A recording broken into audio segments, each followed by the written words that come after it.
Hey, this is Greg Berger, and you are listening to the GeekCast Radio Network.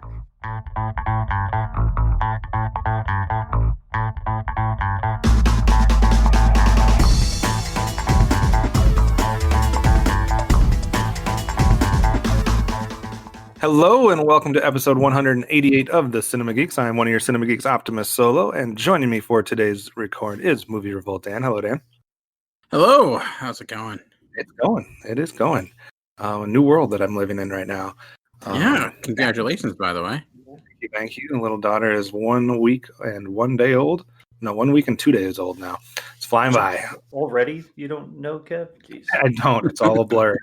Well, so we spent the first 5 days in the hospital, so it was quite an ordeal, but everything's good. So we're back home and we're good to go. So little Saoirse Quinn. So she's doing good. But we are here to continue our series in our best movies of the decade list. We've already done science fiction. We have also done animation. And now today we're going to continue that by looking at the world of movies based on comic books.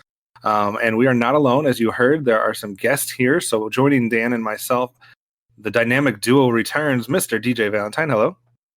Hey, which Saoirse Ronan movies are you going to make your daughter listen to first or watch first? It's going to be Hannah. We're going to go Lady Bird. Where are we going with it? Yeah, it's going to be interesting what we choose first. I think some of them will come later down the road. What was interesting, a side note here, Amanda and I were watching a bunch of animated films trying to catch up before Dan and Amanda and myself and JD did the top animated films of the decade.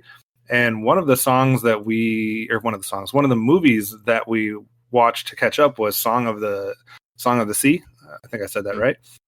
And the main girl's name in there is Saoirse, and that was the first time I've heard a character named that in a movie. So we'll have to show that probably before we get to any of the live action stuff, but it'll be cool. It was kind of weird too because it was like right beforehand, and we were still solidifying the name and this, that, and the other, and I was like, oh, she has a movie that has a character with her name in it, so that's cool. I'm done. I've legitimized right there. Right. I guess we're good to go then. And DJ's not alone. He brought his partner in crime, Matthew Stewart. Hello. Partner in crime. Always a partner. How many crimes have we committed, Matthew? 15, 20? Today? Today. Crimes of passion? Ooh. Passion. Several crimes of passion. No control over myself. Obviously, we had these guys on with science fiction, but felt like there's no better duo to also come in and talk about comic book films. So we're bringing them back, return appearance. Sorry if you don't like the sound of their voice, but they're here to stay for as many times as we can get them, because I like listening to their nonsense back and forth. Usually more educated nonsense than I spew out, so that's always good. So we're doing things a little different with this list than we did with the other ones. The other ones, we all just had our top 10, and we just went 10 through 1, each bouncing back and forth as we climbed towards the top of our list. What we did at the half-decade point for the comic book films is we all submitted a list and then had just one combined top 10. Partially because, at the half-decade mark, there hadn't been that many comic book films to choose from, so we didn't want to get into a top 10 where it's like, oh, that's my number 7, oh, that's my number 4, and we're just kind of talking all over each other. So we're going to do a combined list, and then at the end, as far as honorable mentions go, each person will be able to talk about anything that was on their individual list that did not make the combined list, if that makes any sense to anybody. You guys all submitted your list to me. Nobody else knows what's on the combined list except for me, so it'll kind of be a reveal as we go through here. But I wanted to ask you guys a couple questions before we start, because you each independently submitted a list. So that means that we had 4 top 10 submitted. So the least amount of films that we could be talking about in today's episode would obviously be 10 films if we all had the same 10 films. The most we could be talking about, simple math here, would be 40 if we had not a single film that managed to duplicate on anybody's list. So we have to be somewhere between 10 and 40 films. I just want to poll you guys a little bit. How many films do you think we will be talking about, DJ? I'd say about half that. I'd say about 20. 20? What about you, Matt? I'm going to go 30 films. Dan? I'll go lower. I'll do the under and say 15, just because science fiction, we had a lot of crossover, and I feel like this is even a smaller pool. So I'll say 15. Yeah, that's what I thought too, because if you look back at our half-decade list, and that was just DJ, Dan, and myself, so the range was a little bit different. That was 10 to 30 basically, and we only talked about 15 films on that one. We had a lot of crossover on our half decade list, and I was anticipating a whole lot of crossover on this one as well. And there was not. We are going to be talking about 23 different films on this list. I feel like that's a lot. The showcase showdown. Yeah, basically. You weren't close enough though to win like the both showdown. So I don't think.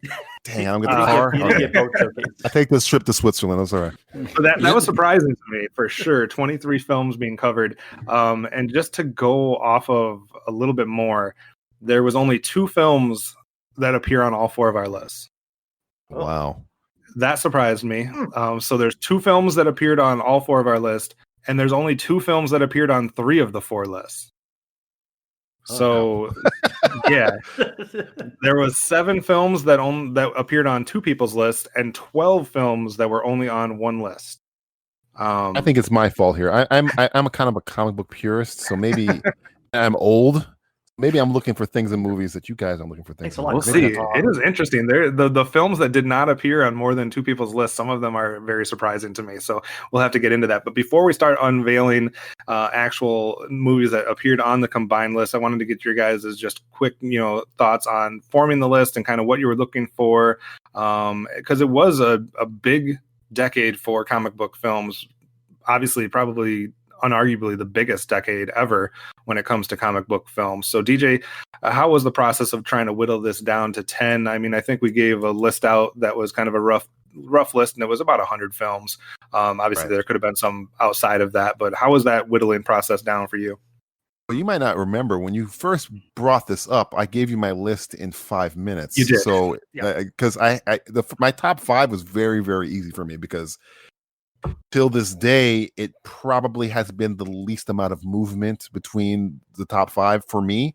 The bottom 5 was the one where I was like, what should I put here? Right. So it's a little bit more interesting from 6 to 10 than from 1 to 5. 1 to 5 has been my 1 to 5 since probably those movies had come out. So yeah. Right. I was very similar. My 1 to 4s were locked the whole time. My 5 through 8 were locks, just didn't know where they would fall.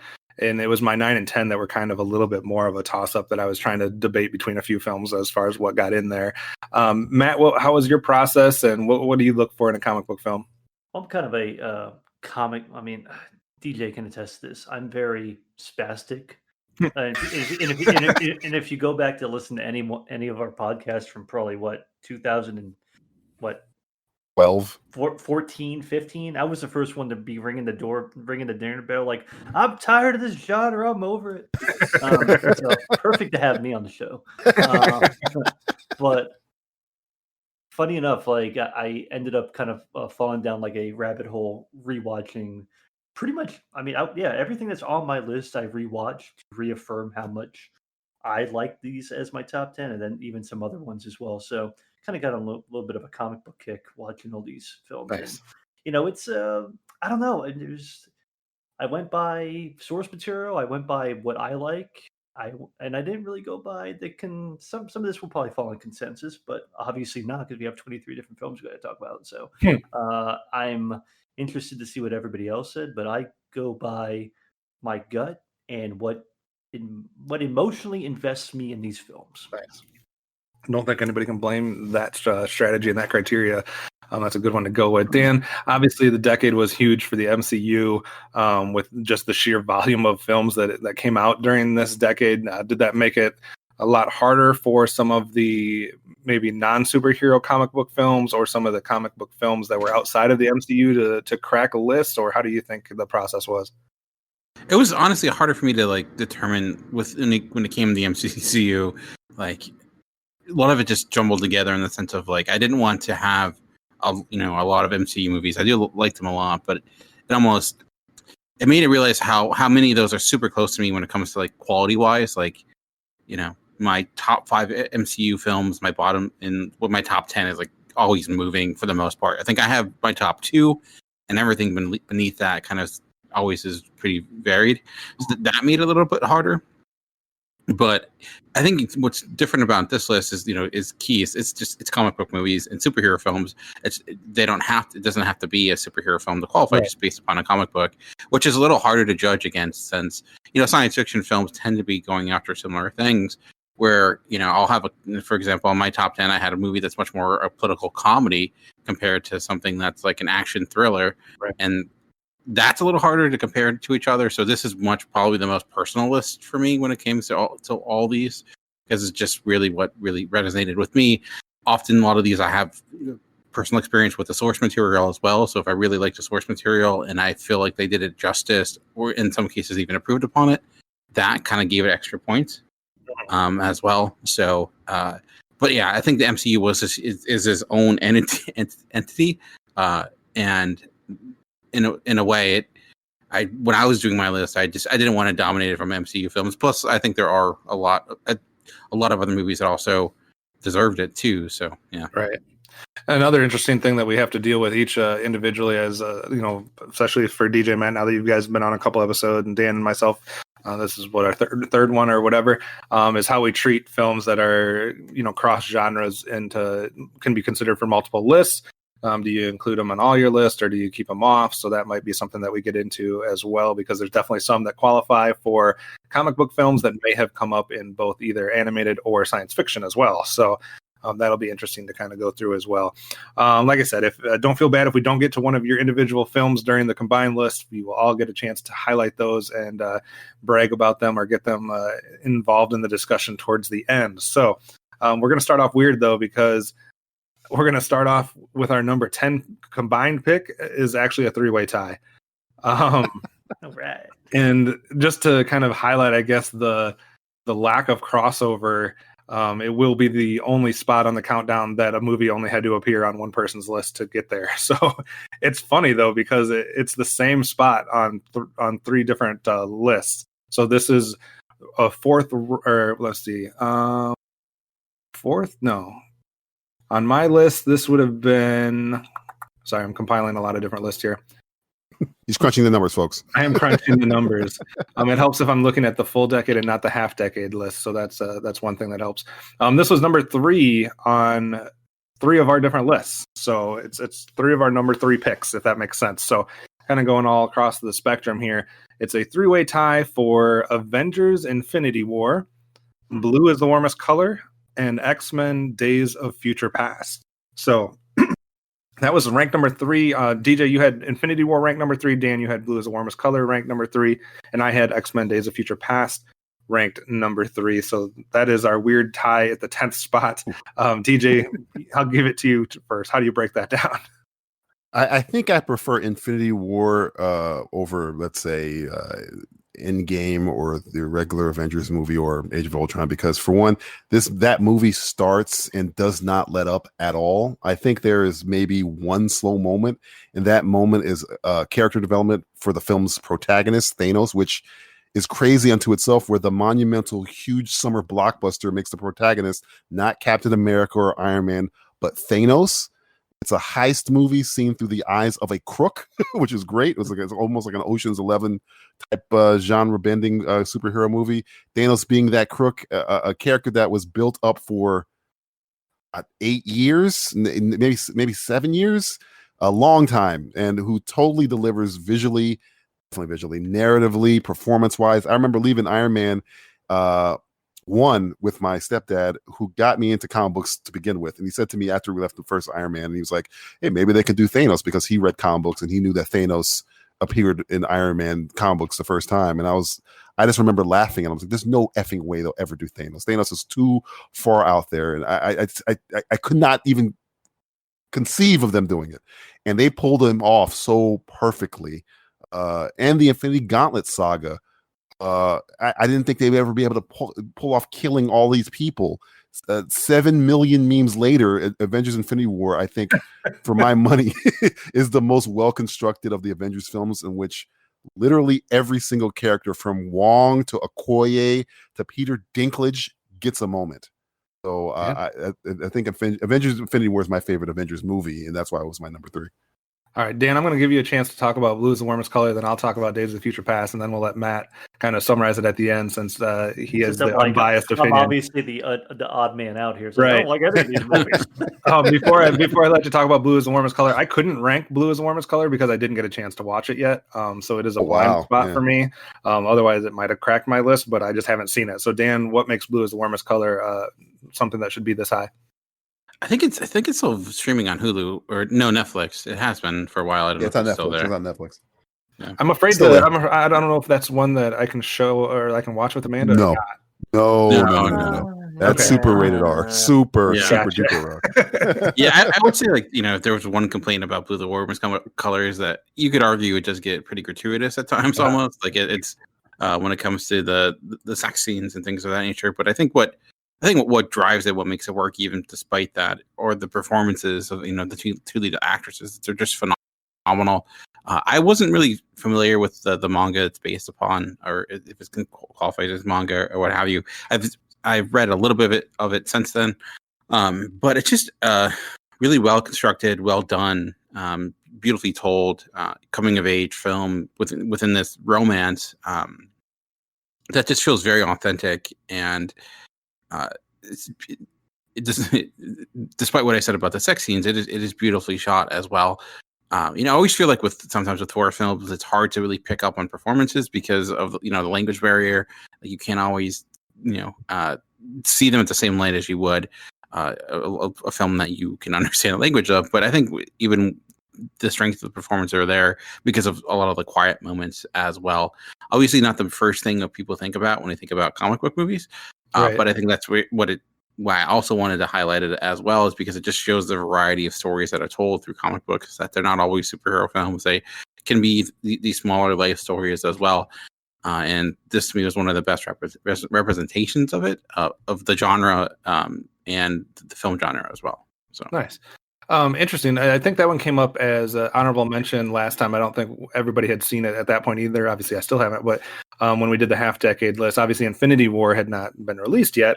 X-Men Days of Future Past, which was my number 3, which was the other one that was tied in this group, was obviously out at the half-decade part. And DJ and Dan, you both had it ranked number 5 on your half-decade list. I had it ranked number 4, and it came up number 4 on the combined list. I actually just this last couple days or last week rewatched both. Well, we rewatched about 5 comic book movies, but 2 of them were X-Men First Class and X-Men Days of Future Past, just because it had been a while, and I wanted to kind of rewatch that one and see if it was still as high on my list as I had it at that point. And it definitely is. Like, I really enjoy Days of Future Past. Like, that one is just as good now to me as it was when I saw it in the theaters. I love the dynamics. I love the mixing of the 2 different casts together, and kind of what they're doing there. And I think some of these films, and there's going to be another one that we might talk about later at some point, but the X-Men films, as well as some of the other comic book films that kind of predated not necessarily the whole MCU movement, but kind of like the peak of the MCU movement. I'm wondering if some of those have gotten not necessarily forgotten about, but buried in a way with all the different comic book films that have come out since then, because I don't know, I would definitely still sing the praises of Days of Future Past. I saw what Dan and DJ, one of you either watched it recently or one of you was tweeting about it recently. So I was tweeting about both of them. Yeah, it was funny. The last I one tweeted more about first class, but Days of Future Past, I think I said that has my favorite. I don't say favorite, but most logical explanation of time travel that I've seen in a movie over Terminator. A little bit over Back to the Future, because it's kind of Back to the Future rules, but because they're not transporting matter, they're transporting consciousness. Makes more logical sense to me, because you can't have 2 Marty McFlys. It always bothers me. But right. I love that movie, except for maybe a little bits near the end. But everything else about it is fantastic. Dan, did you just rewatch it? I just rewatched. Well, I haven't finished rewatching it, but it just came. I think it came on Disney Plus. They're Disney slowly adding the X-Men films on. It's weird which ones they have. They have X-Men Apocalypse and First Class, and like that's it, which is kind of weird. But why do they have Apocalypse? I don't know. But yeah, I think that's kind of what hurts the X-Men films is that they are rather inconsistent. And you tend to have they're almost like the Star Trek ones where you have a great one and a bad one, a great one and a bad one. Although with First Class and Days of Future Past, I think you have the two strongest back to back. But I do really enjoy that as well. I think to me, what I've always enjoyed with the X-Men films, even over the MCU, or the character dynamics, I find much more dynamic and there's more depth there compared to the MCU because of obviously what they're representing. Between I can just see Michael Fassbender and James McAvoy go back and forth all day long. Like one of my favorite scenes in that entire movie is just Michael Fassbender saying names on an airplane, but it just works. Oh yeah, when he's yelling out all the dead mutants. Yeah. It's just, and it's tense, and it's just like because Fassbender is so great as Magneto. My only complaint really about the First Class is that they didn't bring back the Magneto theme from First Class, which was fantastic. The Andrew Jackman score, Frankenstein. Yeah, good. I really hope, I don't know why they stopped using it, but it was perfect. They could have kept it going, but they didn't. But yeah, Jackman do the score for Future Past? I can't even remember. I think it's the same. I think it's the same, but I don't know off the top of my head, to be honest with you. But it's just it's fun to see Fassbender and Patrick Stewart and Hugh Jackman and some of these actors all in the same superhero film. Basically, it's something that you would not necessarily put write down on paper as something that you would think would work, but it works really well. This is one digression from the comic book that I think works well because and I know why they did it, because they wanted to have more screen time for Hugh Jackman, because I know in the book it's Shadowcat or Ellen Page's character that goes in the past, and they did it where it's Jackman that goes in the past, but I think it works very, very well, even though this is a clear studio decision. We got to put Jackman in this. We can't just have Ellen Page. Even with all the X-Men movies before that, it was always the Wolverine show in so many ways. It didn't really matter about the X-Men. It was like, okay, what's Wolverine's past? From the very first X-Men movie all the way pretty much until, Apocalypse in a lot of ways. It was like, who is Wolverine? What does he do? We have to market him because everybody loves Wolverine. Everybody else is like, Shadowcat, I'm good. So Matt, 3 very different films here with Infinity War, Blues and Warmest Color, and Days of Future Past. Thoughts on any of them, or would you give the edge to one over the other? I mean, you sometimes forget. I mean, Dan brings up a good point where Blues and Warmest Color, you forget that it was a manga or a graphic novel or whatever it might have been before it became a film. But as a film, it's fantastic. And this is where we're going to kind of, I guess, maybe split hairs along the way about, what's a comic book movie versus a drama versus a coming of age story and stuff like that. So opening your, I guess Dan firing the first shots like, this is going to be the classy list, not like you other. And then, Infinity War, I mean, that was in my revision list, that was in the top 20. It's same thing as Days of Future Past. I feel like with Days of Future Past, Apocalypse kind of tarnished. I don't want to say tarnished it, but it kind of did in some ways, where you forget how good either First Class was or Days of Future Past was because of how not good Apocalypse was in a lot of ways. And maybe it's also the director. I'm blanking on his name right now. Bryan Singer. Is it the Bryan Singer thing, type thing, where you're like, oh well, cancel that a little bit. And then Infinity War, it's in any other version of a list, it would have been on my list. But again, I'm judging my list on other things, and of course, I'm the one weirdo who did not include that on my list at all or anything like that. So, I mean, I respect them all, and they're all fine. They're all fine films and everything. It's just came down to taste and my weirdness in a lot of ways. Hey, we all have that. So, all right, let's move on to our number. Go ahead. I did want to mention, because we brought it up, John Ottman did the music for Days of Future. Oh, that's why. Yeah, he works with Singer all the time. Mm-hmm. Gotcha. So we don't get any tweets at us that we didn't know what our stuff.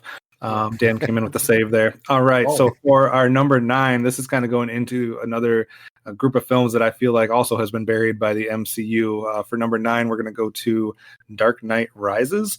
It was on Matthew and my list, not on DJ's or Dan's list. That was one that I guess it depends on which one you like in that trilogy. But for me, the reason why I decided to put it on my top 10 is, pre-MCU blow up, et cetera, I feel like really this trilogy of Batman films somewhat changed the game in a major way. Like, I feel like, and I'm sure there's exceptions and there's ones that, you know, you could point out that did it first or whatever, but my opinion of comic book films and specifically of superhero films within that kind of subgenre of comic book films, you know, throughout the 80s, 90s, et cetera, was that it was always really cheesy. You know what I mean? It was always, not that that's always a bad thing, but it was really more fun, more kid-like. And again, these aren't bad things. We're talking about, you know, a type of comic book, which that's kind of what they are. They should be comic booky. They should be for kids. But it was not until, you know, this Dark Knight trilogy came out that I was kind of seeing comic book films as something else they could do, something else that they can achieve and be successful with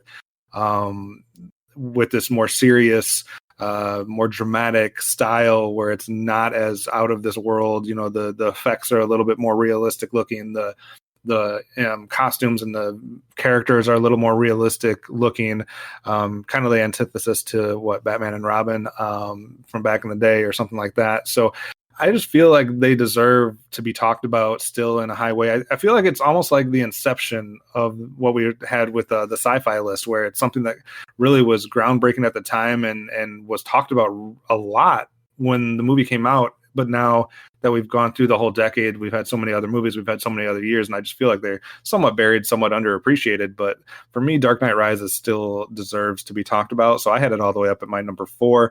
Matt, you had it at your number 8. What made you have Dark Knight kind of crack your top 10?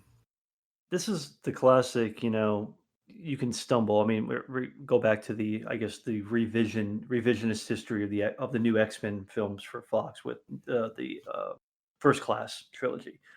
The third film, I mean, other people, I'm sure they love Apocalypse. I'm not in that camp. There are a few things that might be okay, but overall, it's like, this is a mess, and I don't want to watch this anymore. But after being emotionally invested after the first Batman, after Batman Begins, you're like, this is cool. I like where they're going with this. And then you had kind of, I mean, in a lot of ways, you could say Dark Knight. The Dark Knight kind of changed the game. It legitimized comic book movies for a lot of people. Wow, this is high art. It's like, you guys were just shitting all over Batman and Robin 6 years ago. Now it's high art, of course, but I digress about that. But then Dark Knight Rises, it made me weep in a theater, which I don't, well, I do often. But the way Nolan kind of just made this story, and as much as people like to poke holes in this movie now, it's like, this doesn't make sense. That doesn't make sense. Like, it's a comic book movie, people. This isn't brain surgery or anything. Plus, why can't we just, I mean, and this is a newer kind of like symptom of just like, it's the culture now where people are like automatic, like, this is crap. You know, it's probably a lot of the Joker bros out there and stuff like that, but whatever. But in a lot, we're going to get a lot of hate mail on this. Like, this is going to be someone cut Matt's mic. It's like, I'm out of here. I'm going in on these people now. But just the way he weaved that story, where at the end of the day, it came down to, you know, and spoiler alert and everything like that, Bruce Wayne losing his whole world, but then one person saying, it's gonna be okay. And I'm getting goosebumps just thinking about that scene right now in a lot of ways, because that is the point of the entire thing, that there are good people in the world. No matter how horrific an event you had that one good guy who was like, I'm not gonna be a bad guy or anything like that, and I'm helping this kid because he's going through the worst time in his life. And it's amazing. Another interesting, it's so good. Another interesting thing. This was another set of the movies that I just rewatched recently. I rewatched all 3 of the Batman Begins, Dark Knight Rises, just to again refresh and make sure I still felt that way about them. But it's interesting going back 10 years and watching this film, and then after all these other films have come out that have had some of the actors that appeared in this, because we got, you know, Christian Bale, obviously Gary Oldman's a veteran, but you have Tom Hardy, you know, maybe not before people knew him, but he obviously even made more of a name for himself over the decade. Marion Cotillard, Joseph Gordon-Levitt. You have Ben Mendelsohn in here, Juno Temple, Cillian Murphy, Aaron Eckhart, etc. I mean, it is a crazy cast. Anne Hathaway, Morgan Freeman, obviously, to Liam Neeson. I mean, I could keep going. There's just a ton of people in here that it's interesting to see 10 years later that they were all in this film together. But Dan or DJ, any thoughts on if it was Dark Knight, would it have made it, or is Dark Knight Rises a step down, or how do you feel about those? If it was Dark Knight would probably be my number one of this decade. I like Dark Knight Rises a lot. I do think there are. I don't think it's nearly to the level of Dark Knight, which is hard. It's just impossible to really do. Right. I think, but I do think there are a lot of issues with it narratively that, to me, I can overlook. But to me, when I'm ranking the best films, I couldn't put it on this list because of that. But there are like a lot of standout moments to that movie. I love like the moment near the end of the film where you have all the police officers just like doing this like Lord of the Rings-esque charge onto all the Bane's forces, and for Bruce Wayne. Yeah, it's probably like what's I think weird is that it's, Nolan's films were all about like realism, but there is a lot of comic bookness in that movie compared to what came before, even like the giant bat symbol that gets turned on fire, which I think is a great moment, but it's kind of funny. It's like you spent all that time getting that set up, but I those logic things, I kind of feel like people make a big deal about that aren't necessarily that big of a deal. It's also kind of funny because it's like, it's not realistic that people would just let all these people die and not do anything about it. But now we know that's not the case anymore. Apparently, it was ahead of the curve. Look at that. So, art has become reality. So yeah, but I do really like it. But like I said, just because I'm looking at the best of the best, if some of those things, heard it. I do, love Zimmer's score is fantastic. The opening sequence again to that was really strong too. With the plane, the practical effects that were done. But I know people make a big deal about Tom Hardy's voice. I've never had an issue understanding it. It's great. Yeah, but I do like Bane as a character. And that's where it kind of drops off for me, is that you guys had me on wrestling podcast before. Who do I love? I love the bad guys. And the way they unceremoniously just get rid of him, and you don't even know. Did he die? That's what kind of knocks it down some, is that even Talia, it's so like comparing it to another movie, any of the other movies on my list, how they deal with the villain. This wouldn't had the weak, even how they deal with the Joker was in the Dark Knight, or Raish in the first one was more ceremonious than the way they got rid of Bane was such an amazing character running this movie. He's the engine of this movie, and that's it. Bye. And we're not even going to mention him for the rest of the time. That's what kind of knocked it down for me. Oh, makes sense. All right. Well, let's move into one that was a little bit more universal here. This was one of the two films that was on 3 of our list, even though it comes in down here at the number 8 spot. It was, number 10 on DJ's list. It was number 6 on my list, and number 7 on Matthew's list. DJ, we'll let you start with this one. We're talking about Guardians of the Galaxy. Nobody thought it would work. Me most of all. I remember when they announced this film at Comic-Con, I was pissed off. I was like, Guardians. This is like right after. I was like, Guardians of the Galaxy. I think I was there. I was a script. Kevin Feige, you son of a bitch. I was like, what the hell is Guardians? That's what you're doing next, boy. They proved me wrong. Setting up the galactic universe of the MCU was probably the most important thing James Gunn did with this movie, because every skeleton of this movie is what we live off of now, with Thor Ragnarok, with Guardians 2, with Infinity War, with Endgame. It's all coming from this. Probably Eternals, probably Doctor Strange, all comes from Guardians of the Galaxy. And the fact that James Gunn was allowed to make these characters so distinct and lovable and flawed, and now they're household names, a freaking tree and a talking raccoon. I say it all the time. The fact that you can't get Superman to work, but you can have a raccoon with a machine gun and a tree work baffles my mind. But yeah, the fact that this is kind of only a breadcrumb of Thanos, one of the few breadcrumbs, but I was so giddy when I saw him. I was like, oh my God, that's Thanos. It was so, I think, perfect of a launching point. Like, if anybody else were to do Guardians, I don't think it would work. And this is why when left, I was very worried, because I don't see, even though Russo's did very well with these characters, I don't trust a lot of people to take understand how to navigate the drama, the humor, and the action of the Guardians of the Galaxy as much as James Gunn, which he pulled through. Which nobody, anybody tell you, oh, I knew it was going to be a hit. They're lying in your face. Nobody knew this was going to be a hit. Nobody. No, you can go back to a podcast that existed before this release and when news was out, and you can hear everybody, including probably myself, sound like idiots about what this was going to be. And what was interesting to me is, MCU is a lot of things, especially, if you're doing like a compare and contrast MCU to DC. And one thing MCU is known for is being a little bit more light, a little bit more humorous, and like Guardians of the Galaxy is like the exclamation point on that aspect of the MCU. But like you said, also being able to balance it with the story and the action, etc. So yeah, it was. I believe it came out in like this is like a January, February release or something like early on in August. Oh, this is August. Yeah, I remember. Okay, but it just came out of nowhere when it did drop, and nobody was expecting it to just be not just successful within like geek circles like ours, but just a moneymaker as well. Like nobody was anticipating it to be the blockbuster that it was. So. Matt, this one was your number 7, so obviously you're somewhat in agreement with everything we said.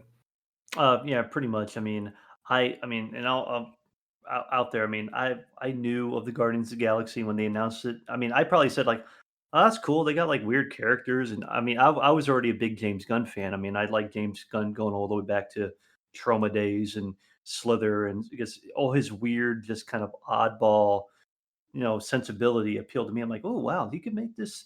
But it's like, how are they going to let James Gunn, a guy who's like the Trauma version of like John Waters and stuff like that, kind of like get away with like, how is he getting into the MCU? And of course, they tried to drive him out and everything. That's a whole different story altogether.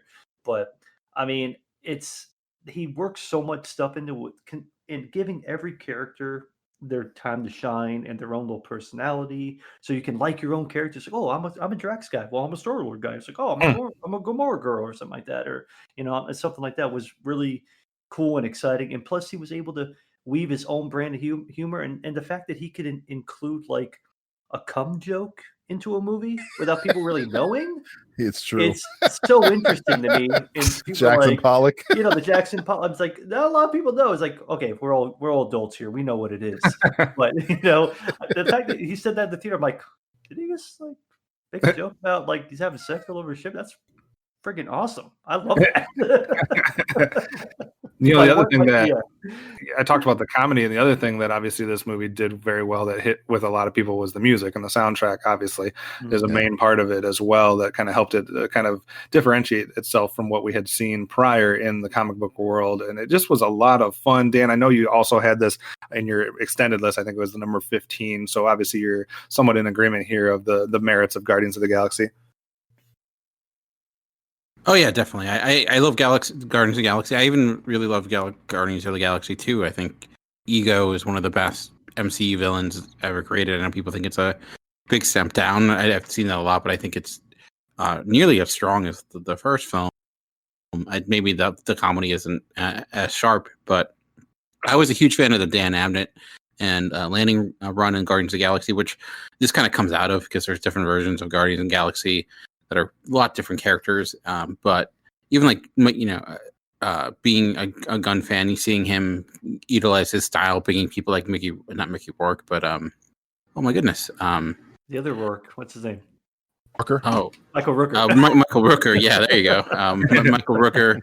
I thought he was a lot of fun. One of the best weapons in any MCU film. That was a great scene. I think, maybe the weakest part of it would be Ronan, but ultimately that's really not what the movie's about. It's about the Guardians themselves. And I remember being kind of scared about being Batista being in this film, but he was it was a breakout role for him. He made Drax into a much more fun character, a better character, I would argue, than he really is often in the comics. So yeah, well, that was some expert directing too, as well, to make Batista into the star that, and he has good timing. I'm not trying to take anything away, but it was good directing and writing to kind of know what to do with him as well. You brought up the laughs and some of the Michael Rooker and whatnot. Still to this day, Mary Poppins Y'all is maybe the loudest I've ever laughed in a movie theater. I lost my ever loving mind on that moment, and I was not expecting it. I'm not the type of person that's going to like spit my drink out or popcorn out or whatever. But I think I missed like the following 10 minutes after that. I don't know, it struck a chord with me, so I will always appreciate it for that. So Guardians of the Galaxy comes in at our number 8. Let's move on to our number 7, which is also the first time we're going to see someone's number 1 fall. Which I'm surprised this didn't get a few more votes, I guess. But the only people that had it on their list was DJ and myself. And that is staying in the MCU with Captain America Civil War. Captain America Civil War. Out of the different Captain Americas that we could do, obviously there's First Avenger and Winter Soldier, etc. But we see Captain America Civil War here at number 7. DJ, this was your number 1. This was my number 10, and just missed probably being on the other list. I think this is we're going to get into this again probably later on here as well, but with some of these films that have like multiple installments, like you're going to have with Captain America or, you know, with Avengers or different things like that, I'm wondering if it's becomes a hard thing where you're trying to pick one out of the group, or where you're trying to rank those and maybe some fall because you slightly like another film better. Dan, you just had this outside. You had this at number 11. So DJ, why Civil War number 1 on your list? There is no, I mean, this question keeps, I was on another show and they asked me this question, and like it's almost like a reflex act. I'm like, Civil War. What's your favorite? Civil War. No, not even a thought. When you brought this question up, the first one, Civil War. Not even a question. There is no comic book film that not only gave me the best interpretation of my favorite superhero, Spider-Man, gave me my first pretty damn fantastic film introduction of Black Panther, and gave me such a well-executed gravitas of a third act than Captain America Civil War. When I first watched it, the kid in me really focused on that second act finale airport battle because it's comics come to life essentially. But as time has gone on since I've seen it, the adult in me has come to appreciate that final act of the film, that it is the purest MCU tragedy of all of the MCU films. There is no MCU film that has a more tragic moment, and I am including Infinity War, than this movie. It's the little things that most people miss or misconstrue as just action. Like, for example, the section in which Iron Man has Bucky in a sleeper hold after he's been revealed, spoiler alert for Captain America Civil War, that Bucky killed Iron Man's parents, and Iron Man asks Bucky, do you even remember them, referring to his parents, and Bucky responds, I remember all of them. That bit is great because Iron Man can't see Bucky's face, so when Bucky says that, he thinks Bucky's bragging, but we see Bucky's face and we know he's not. It haunts him, and it just pisses off Iron Man more to fight him and to kill him. And it's just these little moments like that where Infinity War was tragic because you lost all these heroes, but it was this character that came out of nowhere. These are two best friends breaking up, essentially, that we've watched become friends, grow tight, and realize that this fundamental thing is a reason for them not to be together anymore. It has nothing to do with the Accords. It's this.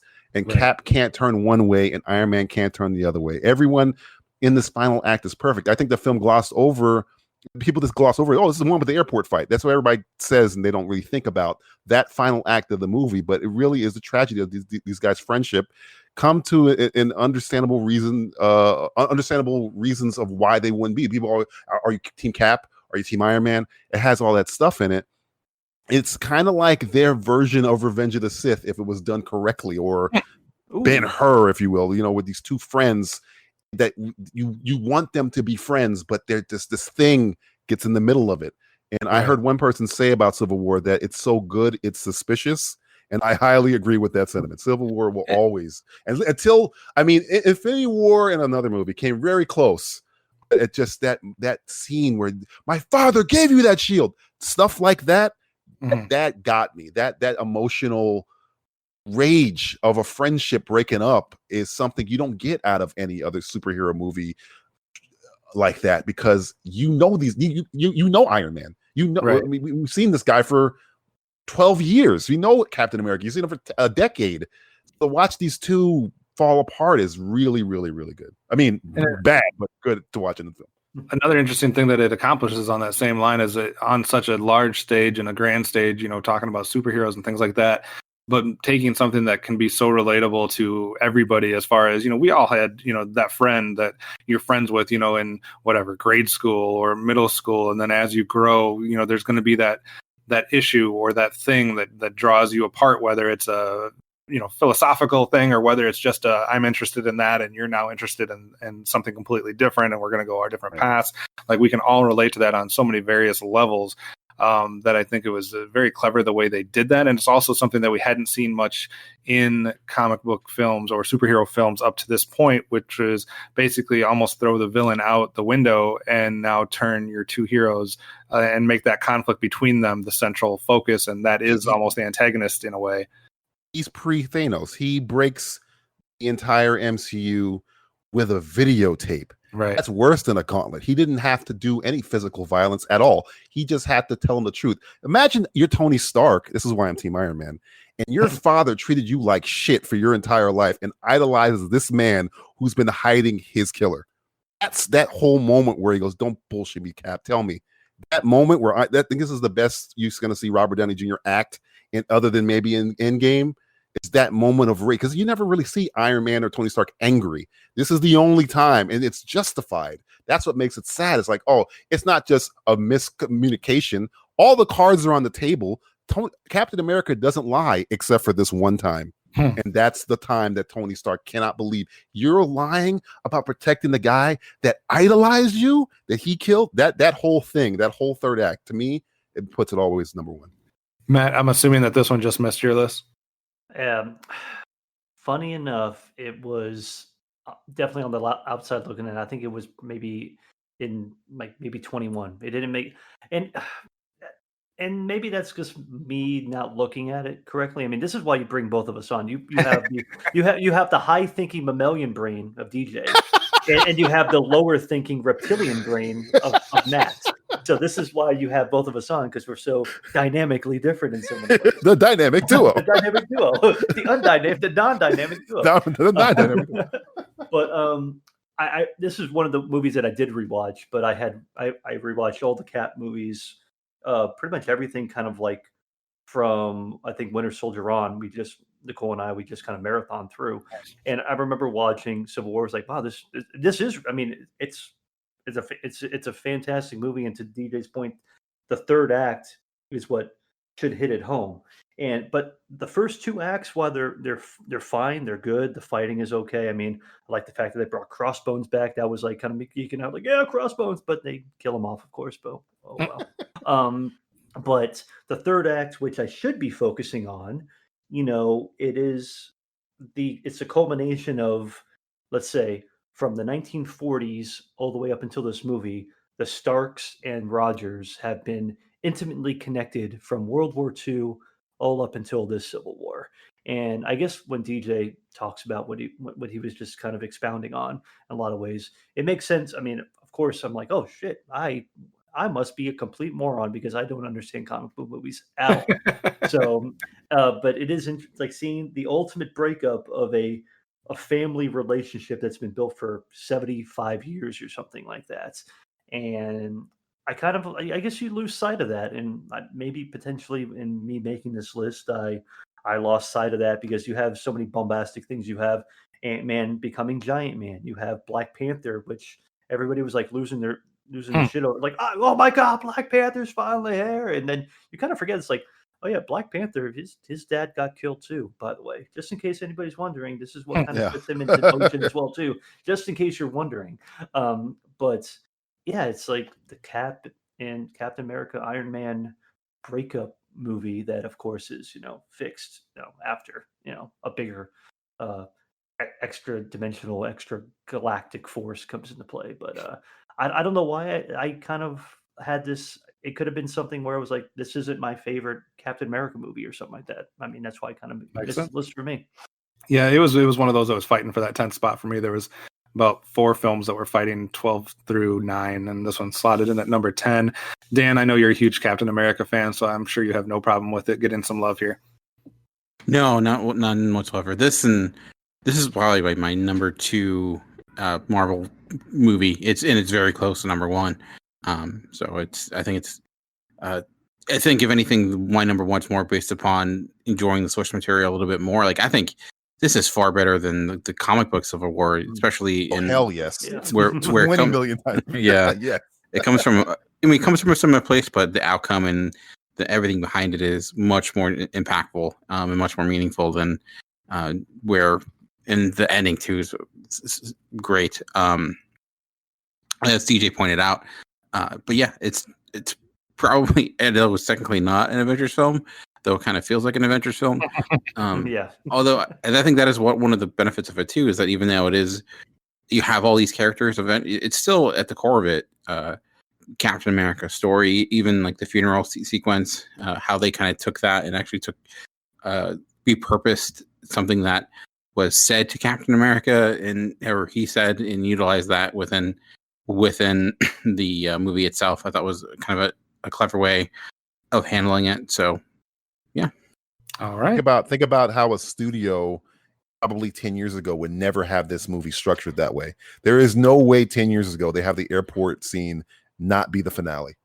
They didn't do it for this one. That's what always, another thing that always makes me go, wow, they had carte blanche to make this more intimate fight be the final, not the big Ant-Man, Black Panther, Black Widow fight be the big thing. Yeah. They gave their audience the benefit of the doubt and said, like, I think our audience is a little bit smarter than this. Yeah. Also brought, Spider-Man to the MCU. So, Yep. Yep. Oh yeah, that guy. Absolutely. All right, so let's go from one that was on DJ and my list to one that was on Dan and Matt's list at our number 6. And that would be none other than Scott Pilgrim versus the World. Dan, you had this at number 7. Matt, you had a little higher, all the way up at number 3. So I'll let you start first. Why Scott Pilgrim worthy of being in the discussion?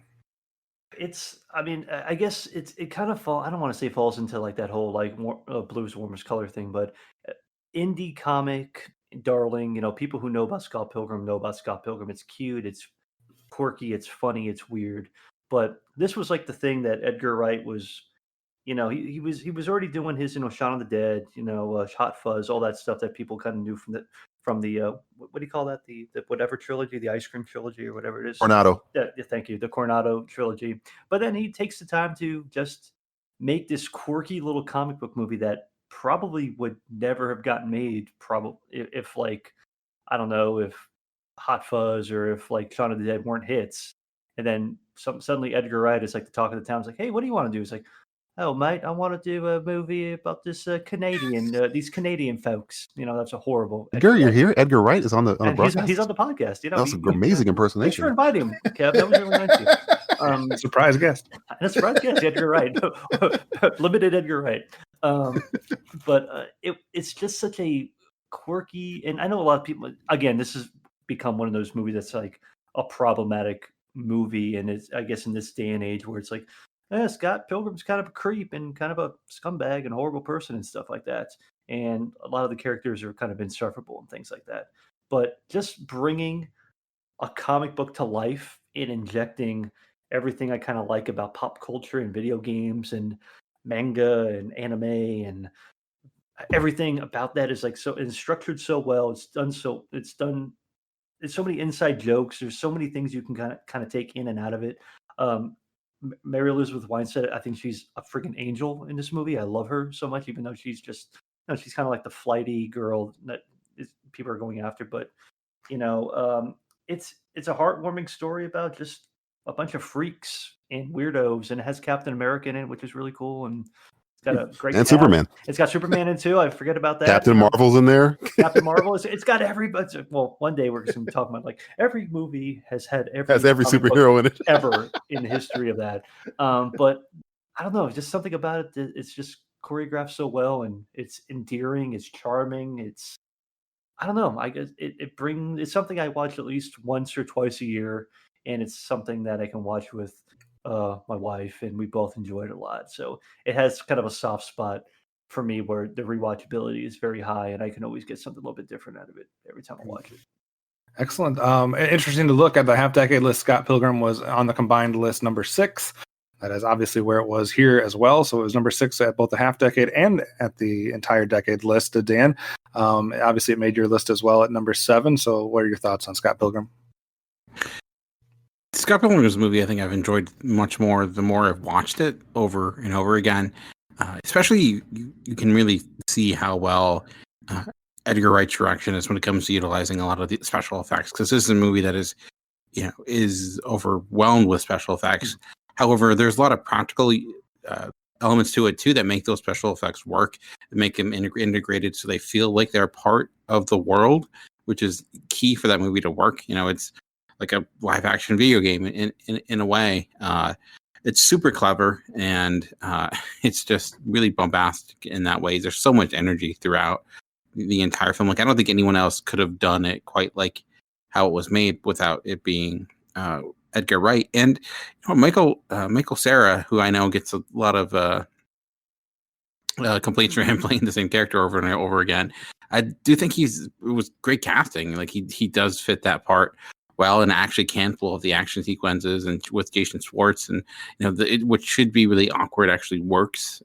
And it's a feast for the eyes. Just as you look at it, like all the little things that are there, all the visual gags, all the visual jokes, all the artistry that's at play. And then there's just a lot of great guest spots, as was mentioned, like Chris Evans' spot, Brandon Routh. It's really funny, and it's kind of a crazy movie that I'm surprised was ever made. Honestly, considering it's a shame that it was a huge bomb and wasn't successful whatsoever.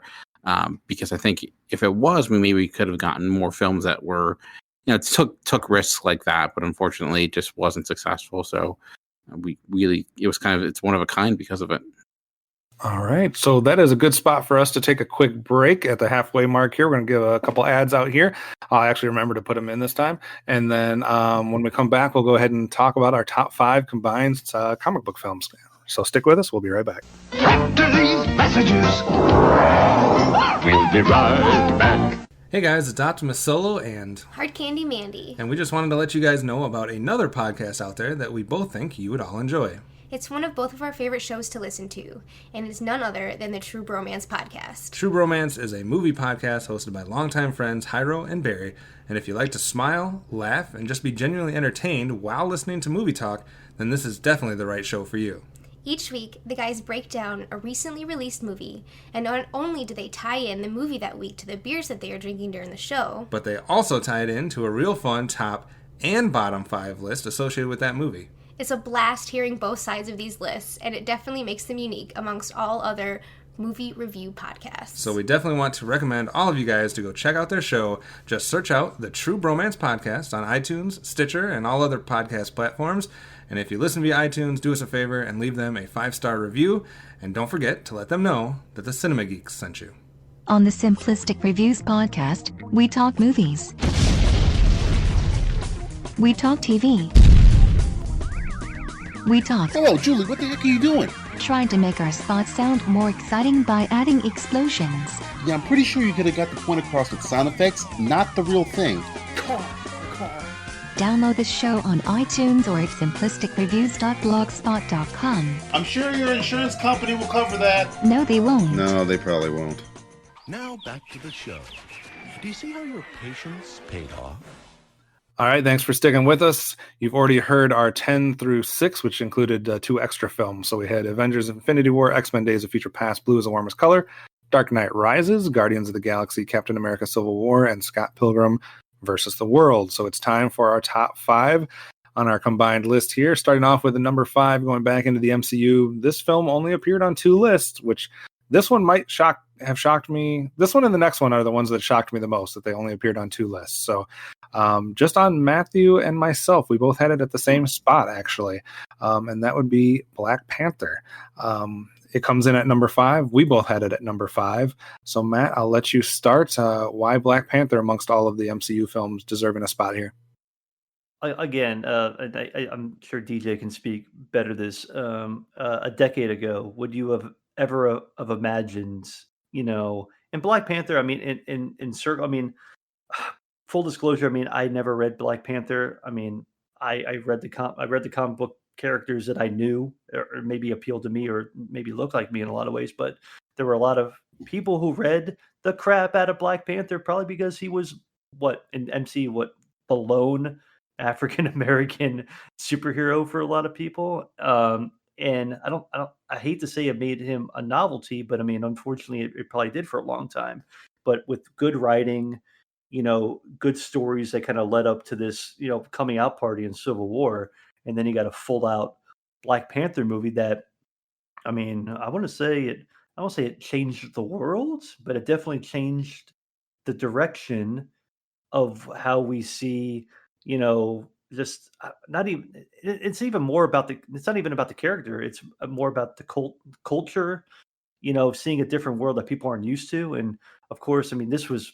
I don't want to say it was polarizing, but I mean, ultimately, you got the unfortunate people that were like, "I can't believe this movie's too black for me." I heard that a lot. I'm like, "Holy shit! I can't believe I'm hearing something like this now." I mean, I'm not surprised in the day and age we live in right now, but this was it was it was embracing a culture that people knew so little about and showing the love and showing that yes, this is a very important part of our world culture. And even from the beginning of the movie, it's like civilization started here, so it's like a history lesson in a lot of ways. And it just turned out to be fantastic. I would just say Black Panther was a cultural comic book touchstone for a lot of people. Again, directed by a director who a lot of people. I mean, I don't want to compare him to James Gunn or anything like that. But Ryan Coogler working on stuff like Fruitvale Station and then Creed, and then it's like we're trusting you to basically unite a culture with one singular the pressure. But yeah, here's the pressure. It's like here it is. You're gonna do this. Here's Black Panther. You're gonna direct the first African American comic book superhero movie. Don't mess up. Don't mess up. You're fine. It's like don't worry. It's not Static Shock or anything like that. You're doing Black Panther. So it was something that I think a lot of people would have never seen in their life, and we got it. And it was great. DJ, thoughts? Again, you guys have me on the wrestling podcast. Who do I love? I love the villains. You like the heel. I like the heels, and this Killmonger, until Thanos came around, I think was up there as one of the greatest heels in comic movie history. But is he a heel? That's the great thing about him. Yeah. That's the great thing about him. He's a heel because of his methods, not because of his madness. What he believes in is correct. You guys have let us die for centuries. You guys should help us. You know what? I'm going to do it myself. I'm going to do it in this mean way. But he was right. That's why Black Panther implements his plan differently at the end. But the best thing about it is he beats Black Panther straight up. There is no cheating. There's no nothing. Beats Black Panther straight up. Anyway, on top of the cool comic book nerdy stuff, the cultural phenomenon that Matt's talking about is correct. And I remember when I first saw Creed, nobody was gonna. I bookmarked this tweet. I was like, I want him to direct Black Panther. I remember saying I want Ryan Coogler to direct Black Panther because I think one, in terms of spectacle and taking a property that's beloved and it's important and not messing it up. He took the pressure you're talking about for Black Panther. He had to reboot Rocky. Rocky's pretty big cultural phenomenon, and he did pretty good with that. So, what he did with Black Panther is almost not even a movie. It's almost like, as you're saying, it's more than that. It's a reckoning. It's important, and the fact that he not only made it enjoyable, but he still had to juggle the MCU cultural significance first, all this stuff. It's great. I didn't have it on my list because in terms of emotional pathos and stuff like that, it didn't hit me story-wise as much as the other ones. But in terms of cultural phenomenon, if we're doing a cultural phenomenon list, yeah, it'd be really, really high on my list. All right, you beat me to the question of why it was not on your list. So good job, sir. Yeah. Very, very well done. Let's move on to our number 4. Interesting here. I was talking about with Captain America that there's obviously multiple Captain America films. How do you separate them? I feel like you have another situation here with our number 4. However, this was number 1 at the half decade on our combined list, as well as on DJ's list and my list. It was number 3 on Dan's list. only appears on two people's list this time. Just DJ and myself. We're talking about Avengers, not anything else. Not Infinity War, not Endgame. No colon. no colon. Just good old Avengers. DJ, you had it number 4, like I said, so it comes in at number 4 here on the combined list. What do you think? I mean, this is factual information. It's the film that broke Hollywood. It broke it. It's the film that forced every studio to try, let's build our own cinematic universe, dark universe, DCEU. Now they're trying to do the Bloodshot universe or the Venomverse, whatever it's called. Mm-hmm. It broke Hollywood. It still broke Hollywood. And why? Because Marvel put the work in. They didn't rush to get to 2012's Avengers. They made you understand who these characters were first. The real risk was seeing how these characters we liked would get along. And when they do it, it just feels like magic, pure cinematic magic where you can't understand the trick, but you know you've seen something special. I told this story, Matt, I told it billions of times on Twitter, everywhere. I took my baby sister to see Avengers. She was like 14 years old, and Matt knows my sister. She's not into comic books, or she has an attention span of like babysitter at first. I was like, that's weird. Well, she's always going to be my baby sister because I'm old. The story has changed over time. Well, my grown woman sister, who was a baby at the time, she was like 14. I was like, whatever, 20 something. But anyway, I know the story well. Yes, right. She has the attention span of like the fish from the Finding Nemo movie, I can't remember. But yeah, I remember we watched the movie and she doesn't say anything the entire film. And then there's that long shot, not the circle shot, the long shot where Hulk and Thor are on the thing. And then they're going to, and she just leans over and whispers to me, this is so cool. And I will remember that moment for the rest of my life, for my sister to actually be like enthralled by a movie where, to me, it was just like I was walking through heaven. But for it to affect her, somebody who has no connection to anything comic book stuff, no connection to anything other than through me and my silly ramblings, to actually just be struck for 2 hours and then have she doesn't say anything just to whisper to me that it was cool. Avengers will always have that place. It's almost like a polar opposite for me of what you get with Guardians of the Galaxy, because Guardians of the Galaxy comes out, nobody expects anything, nobody has thinks it's going to work and a success. With Avengers, I mean, we should make a top 10 list at one point of like movies throughout time that have had the most pressure or the most riding on it. Yeah, like Avengers would be a shoe-in on that list. I don't know where it would fall, but it has to be towards the top. Like, you have put everything into this. You have done all these solo movies. This is supposed to catapult you onto X number of more solo movies and more combo movies, et cetera, but nobody knows if you can pull off putting all these characters in a movie, sharing screen time, having them together, having them apart, and making it somehow work and not feel like just a gobbledygook like you got, like, again, with the Batman and what was it, Batman and Robin, that tried to throw like 700 characters into that movie. Yeah. And it was just ridiculous.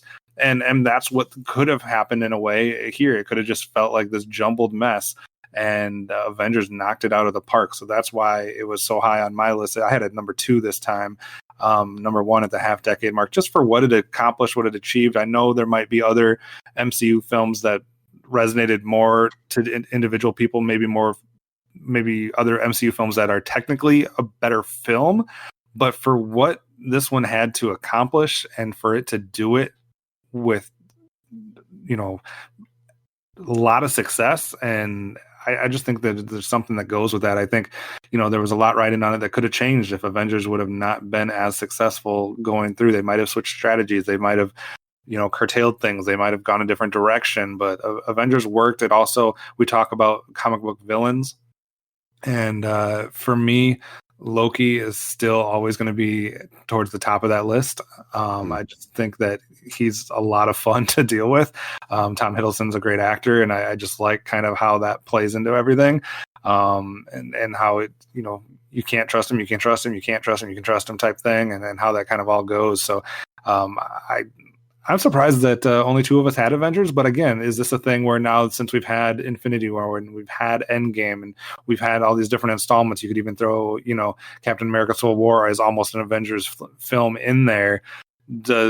it become a thing where you're picking your favorite one and it loses some ground, because we had Infinity War show up on one person's list, we had Endgame show up on one person's list. Nobody had Age of Ultron, but underrated. I think Age of Ultron has its moments, but yeah, I think Avengers is the first craft to take flight.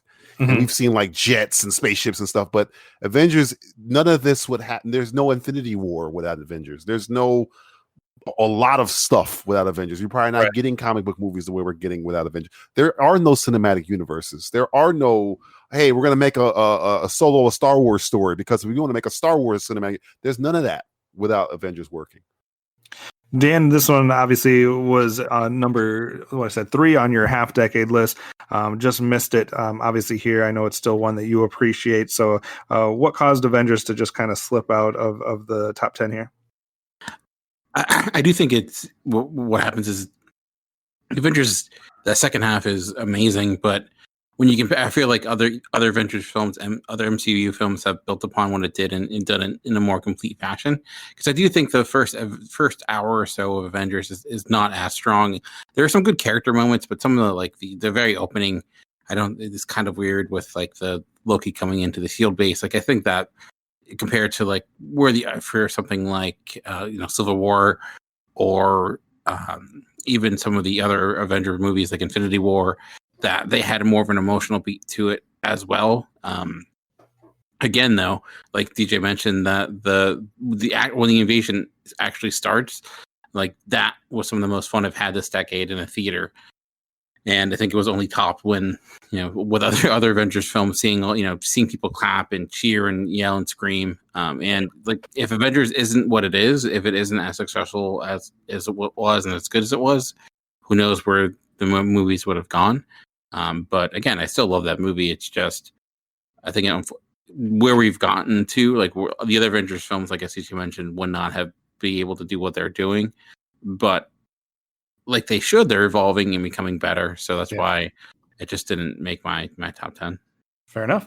All right, let's move on to our number 3 pick. This was the second film that was on 3 people's lists. So I'm the only bad guy here that didn't have this one listed. But I have specific reasons for that. We already saw DJ's number 1 fall. So let's have Dan and Matt's number 1 fall. And it was DJ's number 6. So we're going with Spider-Man Into the Spider-Verse at our number 3 pick here. So just recapping, DJ number 6, Dan and Matt both number 1. DJ, I'll let you go first, and then we'll let the 2 guys ahead at the top of their list wax poetic. What did you think of Spider-Man Spider-Verse and why this high? So, every time I talk comic books with people, it comes around, who's your favorite character? And it's always Spider-Man. It's always going to be Spider-Man.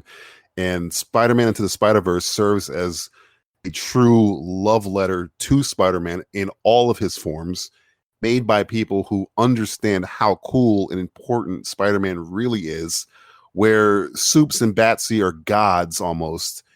Spidey is us. He has powers, but he has problems we can relate to, which is true for Miles and Peter. That suit is the respite to those problems. That suit gives him the power to do what is beneficial for not for himself, but for others, to do what's right. This movie is a great in the fact that it could make 40 of them and I wouldn't think is enough, because it just the fact when you watch a movie, let's say a Fantastic Four movie, where they don't get character, and then you watch a movie where just from the word go, these guys did their work, they did the homework, they put the work in.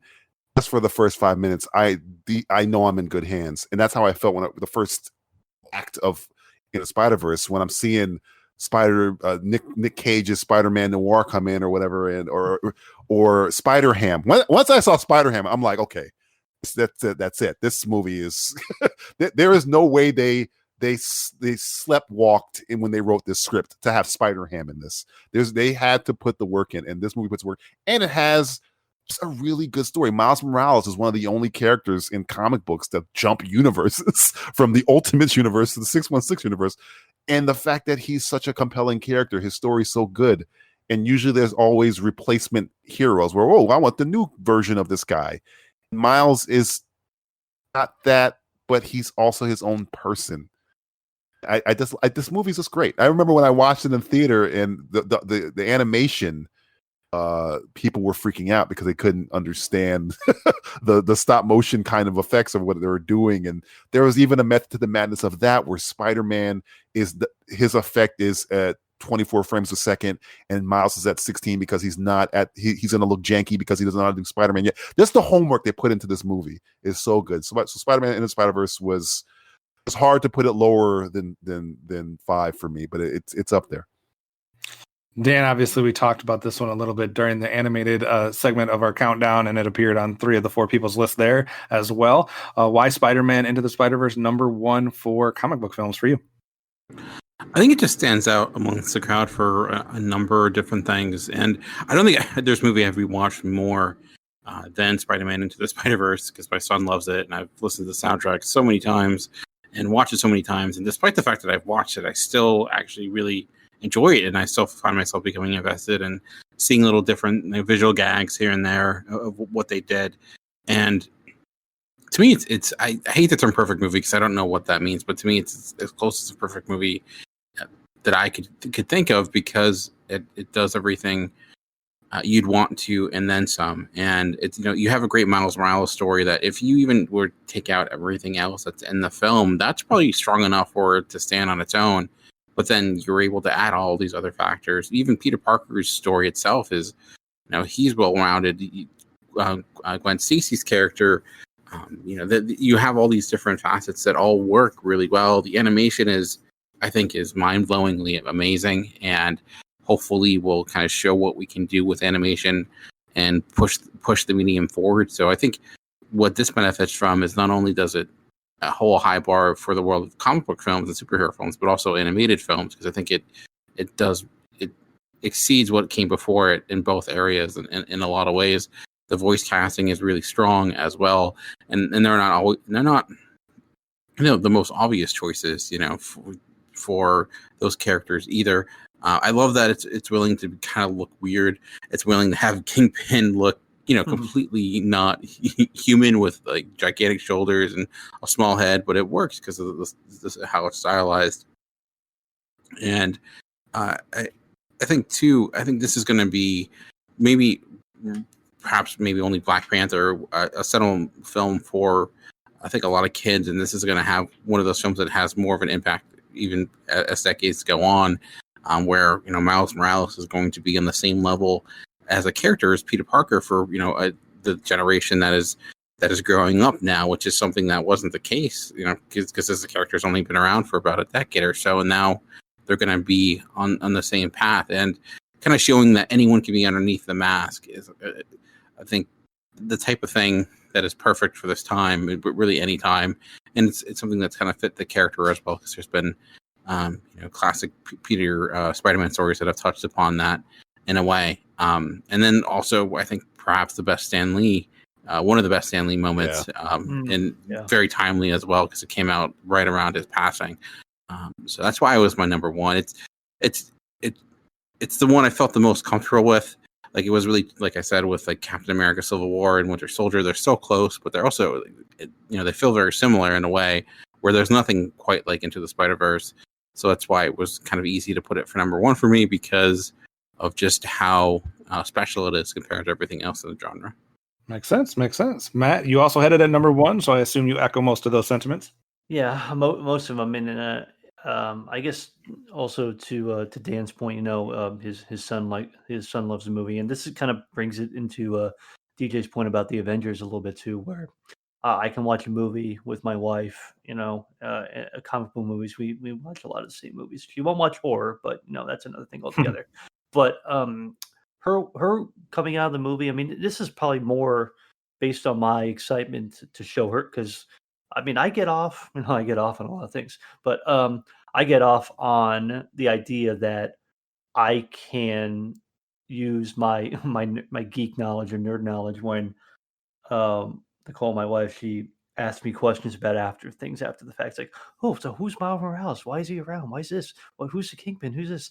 And the fact that so many things were shot her way, and she retained everything in that film, in a film that very much like Scott Pilgrim. There must be a reason why Scott Pilgrim was my number 3, and Spider-Man Into the Spider-Verse is my number one, because I like bombastic. I like things that are just coming at me and I can't even control my brain because there's so many synapses firing off. But her asking me all these questions, genuinely, lovingly interested in what kind of went on with Miles Morales, and looking over and seeing her, like, the whole thing with his uncle with the Prowler, and even when Peter Parker says, like, no kid, you can't do this, and he webs him up, and it's like it's a heartbreaking scene. And I see her, like, kind of like crying. I'm like, oh, I get that. I get where it's like in life, people tell you can't do things, and for so long everybody always said you can't do a Miles Morales, a Spider-Man movie. He's black or he's mixed race. Spider-Man's white forever. It's like, no, he's not white. Spider-Man, and to Dan's point again, Spider-Man is anybody who wants to get up and take a stand against things that aren't right in the world. And that's why you have so many different people who have written Spider-Man over the course of his 60 years, I guess over 60 years of being a comic book character. And that just brings home in so many, like, special different ways. And aside from it just being a extremely entertaining animated film, and was it Chris Miller and Phil Lord being kind of like the harbingers of, like, we're going to make this film, and we're going to make this the Spider-Man for everybody film, because for so long every film has been tribal. It's like this movie's for me, this movie's for me. It's like, no, this movie is for every person who enjoys characters and people that they don't exist, but you can attain, or you can grow to maybe be that person, or be that person in your own way. So I'm getting, like, emotional about this, but I'm also wine drunk, so I'm sorry. No, that's good. That's good. So Spider-Man Into the Spider-Verse is our number 3. Let's move on to our number 2. Hey, we haven't heard from the DC universe for a while. No, I'm just kidding. There's no DC films left. Damn. There's only one. I mean, if you can count Dark Knight. There's Rises. only one. So, all right, number 2. We're down to the top 2 films, which are also the 2 films that were on all 4 of our lists. So for our number 3 pick, we had Spider-Man Into the Spider-Verse. That was both Dan and Matt's number 1. So for our number 2 pick, let's go to Dan and Matt's number 2. And that is Back to the World of Captain America, this time with the Winter Soldier. So Captain America Winter Soldier comes in at number 2. It was also number 2 at the half-decade mark. Dan, again, I know you are, like I said, a huge Captain America fan. I don't know if that's your favorite superhero, but I believe it's up there if it's not. So why Winter Soldier a little bit more than maybe Civil War? And are you happy that it came in here at number 2? Yeah, so Captain America is probably my favorite superhero. And like I mentioned, this is probably one of my more personal lists, because Winter Soldier, that storyline is one of my all-time favorites. And it kind of got me back into reading comics when it first came out, because Ed Brubaker, Sean Phillips, who did it, its utilization of, like, history and kind of diving into the psyche of Captain America it showed how well-rounded a character Cap can be outside of this kind of this political or kind of a hyper-realized Boy Scout type of hero. It showed there's much more depth to him, and doing what was at that time considered kind of sacrilegious, bringing back Bucky, who was, like, the one character that stayed dead in comics, but it ended up working.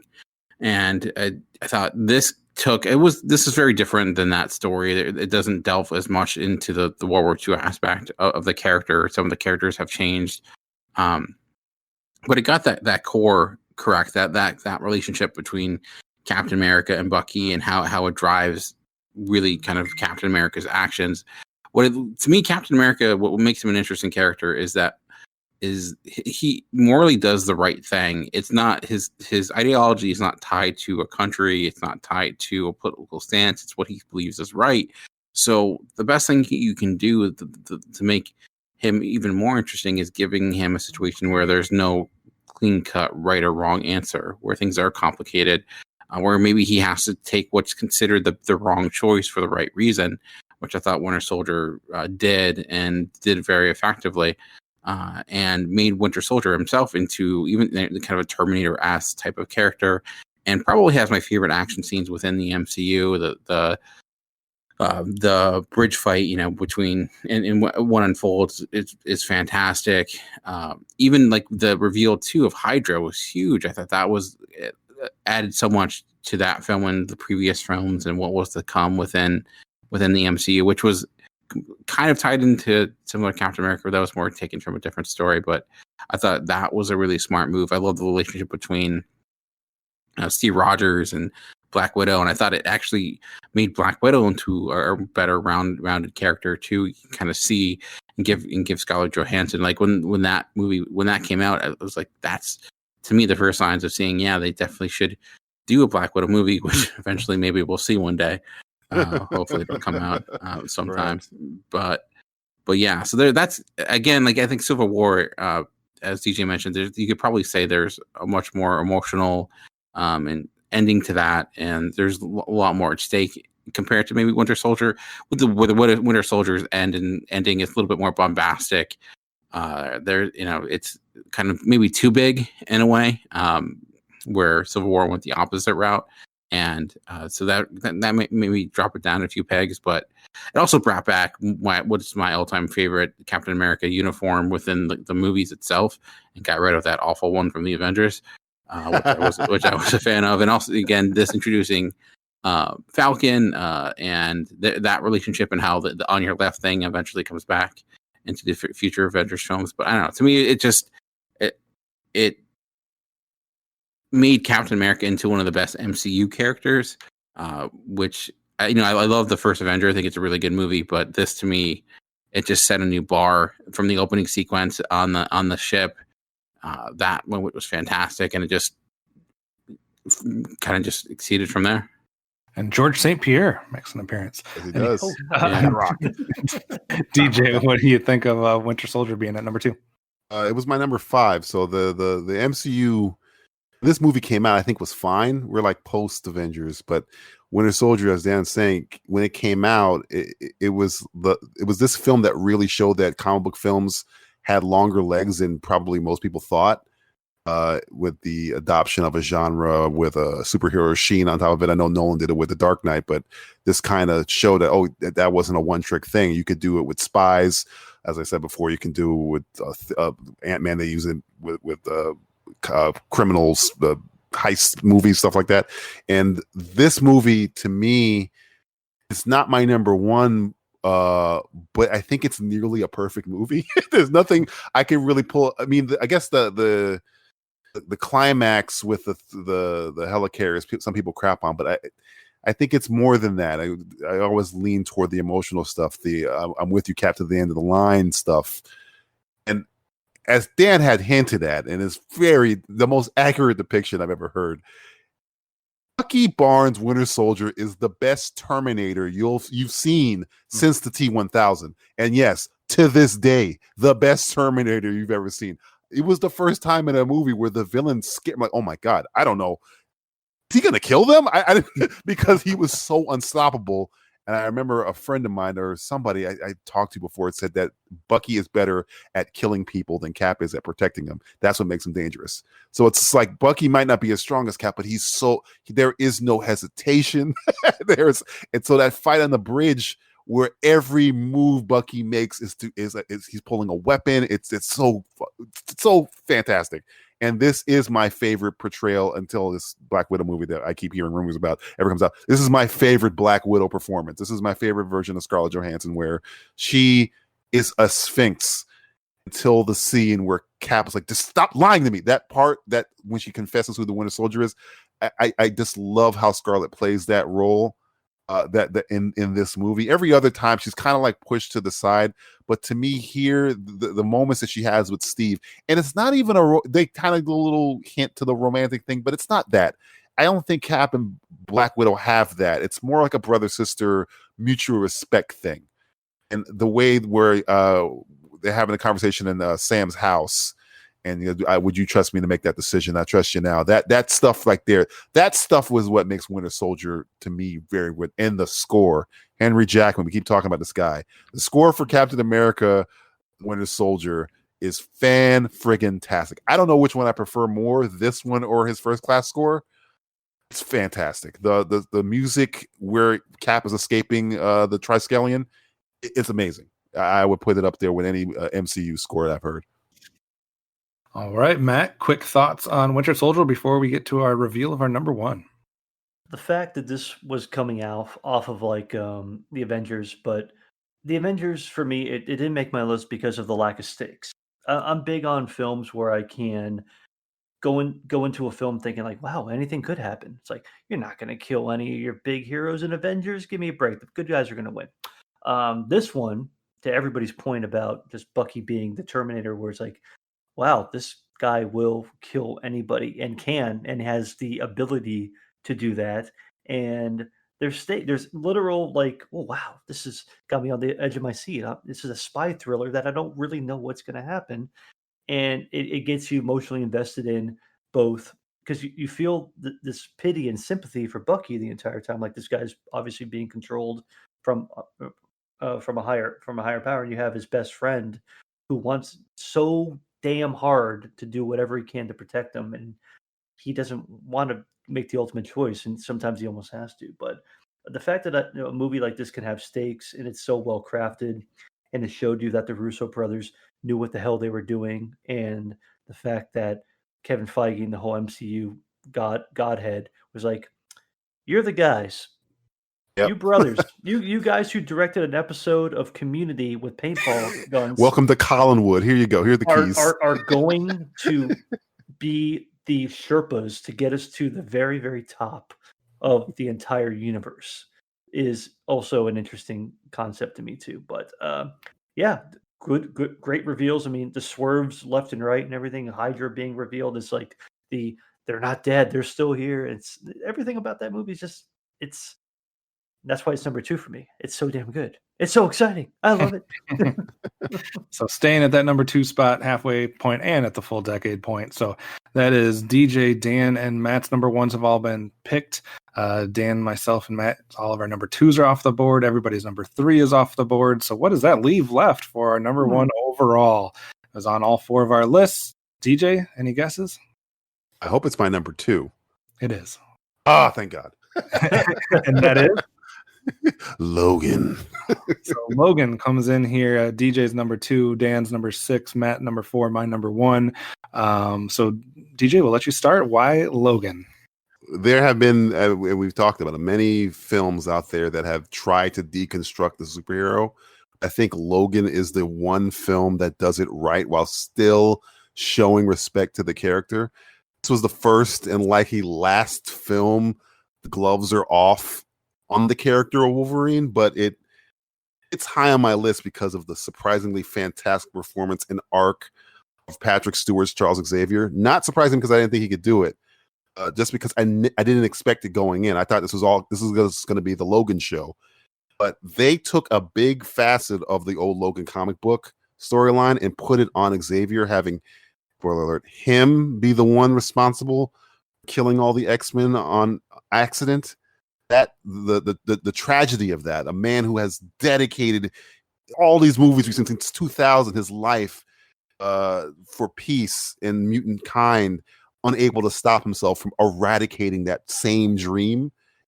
On top of that, we get this father and son relationship between Xavier and Logan, which is like reminded me of this French film called Amour. It's just very sad and depressing because it's like he's doting on his father.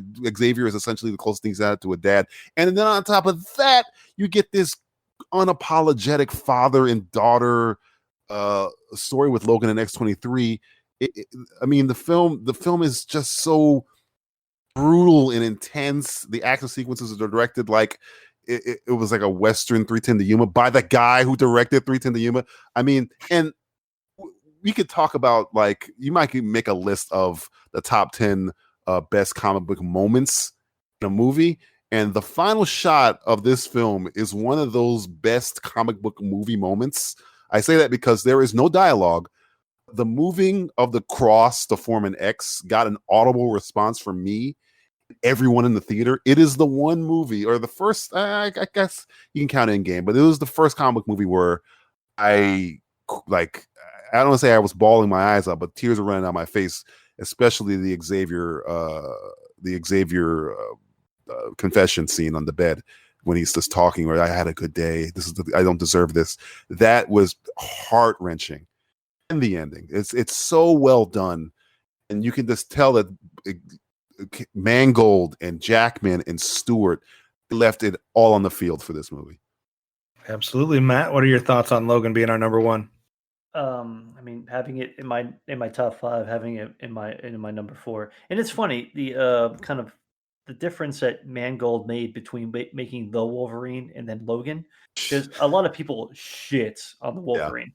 I like the Wolverine personally because I like having Logan in Japan. I think it's an interesting comic arc, and I was always a big fan of that because I think correct me if I'm wrong, Dan. That was Frank Miller who did that story and everything. Like that. Yeah, that was so. But correct. I'm a huge Frank Miller fan. I'm a mark for him because I think he is just unapologetic himself, even though he probably says a lot of dumb things. But I still like his work. But Logan, from beginning to end, it transcends. I mean, yes, it's comic book characters doing comic book things, but this brings me to the whole thing of the very first X-Men movie by Bryan Singer. It has always been about Wolverine. Wolverine has been the epicenter of the X-Men universe from the beginning, and then basically making this film in a dystopian future where all the X-Men have been killed by the one person who swore to save them, and also just he doesn't have a memory of it happening too, which is even tragic. The fact that the greatest mind in mutant kind has Alzheimer's and can't control his powers is pretty bleak. It's a very bleak future I would never want to live in as well. And you have because Logan, who's given up the life and chosen to be a chauffeur for his father in a lot of ways, and it's just it's rugged, it's gory, there's so many things about it that you still get comic book fans can still sink their teeth into all the comic book aspects, but a lot to DJ's point is this humanity behind the characters, where you strip away all the powers, you strip away the suits, the costumes, this and that, you strip away the adamantium and the mutant powers, psychic powers, and you just have these people, which they weren't, unfortunately they weren't born people, they were born special in a lot of ways. But it's a very, very human story. And I mean, I will say this, where DJ was shedding a tear with the X thing, I was groaning at the end of that. I mean, I don't know. I'm just, of course, this is me being, an asshole probably about the whole thing. And I'm like, oh, of course they put an X because he's an X-Man. I'm like, it bothers me a little bit. But everything up until, and even that end is still very, like, it's so well made. The whole film for the whole thing, I can look past something that's like, okay, I get it, he's an X-Man. But the film is just, I don't know. It's, to DJ's point again, the deconstruction of the X-Man, the X-Men, X-Woman, whatever you wanted to have it to be, is pretty incredible to behold. I had never seen it. I was like, why would you make this movie? It's very bleak. It's like, because we have to make a movie like this. This is the swan song of these characters you've been watching for 20 years. I think that's what it boils down for me. Patrick Stewart and Hugh Jackman are acting royalty in my book. And like this is like the perfect way for them both simultaneously to put exclamation points on characters that they've played for decades, it seems like. And it's just done so well that the emotional chord that runs throughout this film for me is what puts it at my number one. I had more of an emotional reaction to this one than I probably had anything else that we've talked about today. Dan, any surprise that Logan shows up here at the number one spot? Yeah, I'm a little surprised it's number one. I thought it'd be top 5 for sure, but I don't have that much argument against it. Obviously, it was in my top 5. I do really like it as well. It's weird because I never really considered it necessarily a deconstruction of the comic book genre, superhero genre, but I guess you could certainly make that argument. Maybe that's why it's a successful one. But two, I mean, it's obvious as it's in the film itself, but clearly like a huge reference point is something like Shane. And it being kind of a neo-Western in a way. And again, as I talked about it with X-Men Days of Future Past, one of my favorite things about the X-Men film since the very beginning is the dynamics of the characters and the strength of the performances with it. And I don't think you can do Logan without having those, literally decades of years for those, characters to build that relationship. Like if Logan was the only film, right? I don't know if it would be as strong, not to take anything away from it, but showing that there are also some benefits to having some sort of franchise. Like there's people complain about that, and I think there's some legitimacy to it, but it also can lead to something as impactful as Logan. And I thought, I know I believe it was nominated for an Oscar for Best Screenplay. Mm-hmm. And I remember that being kind of a surprise, but we're really hoping that, I thought Patrick Stewart certainly was Oscar worthy within that role, and certainly deserved it. I mean, even I would say more than like someone like, some people have played the Joker in the recent past, but I thought there was more to that character, Charles Xavier, and just it's more layered, I'd say. Yeah, and the tragedy of him, and kind of like how he's playing this kind of man who's gone insane and trying to capture, the guilt he has. I just feel like there's so much to the direction they took him. I'm on DJ's side. I love the changing of the, slowly just tilting the cross into an X. Because I just thought they did it. It makes sense, again, being a comic book film and how it was done and who did it. I think it also kind of solidifies that relationship. Wolverine's always been that character that, for some reason, always strikes up relationships with younger girls, and it making it not being creepy and actually working. With Rogue in the first X-Men film, and X-23 here, although technically she kind of is his daughter, I guess you could argue with. But yeah, it was. I remember when the trailer came out, it was like the what song was it? I can't think of it. Johnny Cash, Hurt Myself. Yeah, and it's very much like a Johnny Cash song, lived through the superhero world. So surprised it's number one, because considering like it's a much different film compared to what we are typically getting with the superhero genre. But I think you can make a lot of argument that it's deserving of it. And I think a good representation of what you can do when you have great actors and a director who believes in the property. Absolutely. All right, we're going to give everybody a quick chance just to highlight some of the films that were on their individual list that didn't make the top 10, and then we'll wrap this show up. So, DJ, for you, we're talking about Wonder Woman, Deadpool, and Dredd. What do you think about those, and why did they make your list? Dredd was my highest of those three because Stallone murdered the first one. Then Carl Urban comes around, not in a good way.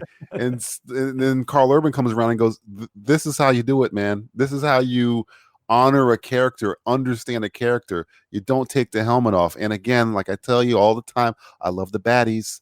And Lena Headey's mama is so good and so understand. She doesn't do a lot of crazy stuff. It's just, she does crazy stuff, but it's just a perfect foil to him. And a lot of people say, "Oh, Dredd, he doesn't really have a character," and I think that's the point. He is just the embodiment of the law. Anderson is our avatar into that role, so I love Dredd. Deadpool is Deadpool. There's no other actor other than Hugh Jackman or maybe RDJ that was born to play a role other than Ryan Reynolds playing Deadpool. Deadpool essentially is the pendulum swing away from X-Men Origins Wolverine to where you have the worst version of a character to the best version of the character wrapped up in with a very, very, very great romantic subplot. It's not even a subplot, it's the plot of the movie. And it's probably why I don't like Deadpool 2 as much, because they abandoned that. The Maureen Braccarin and Ryan Reynolds' relationship is fantastic. And Wonder Woman, you can just copy and paste everything I said about Guardians of the Galaxy, because nobody thought it would work. Me most of all. Gal Gadot, I was pissed off when they cast her, and she's not only probably the best cast person in the DCEU, she is like one of the greatest ambassadors for that character. And it's the only shining light the DCEU have is Wonder Woman, for me. Anyway. Wonder Woman was the only film that did not make the combined list that was on two people's list, because I also had it at number 9. It was the DC's other best chance at getting in there. So only chance. Yeah.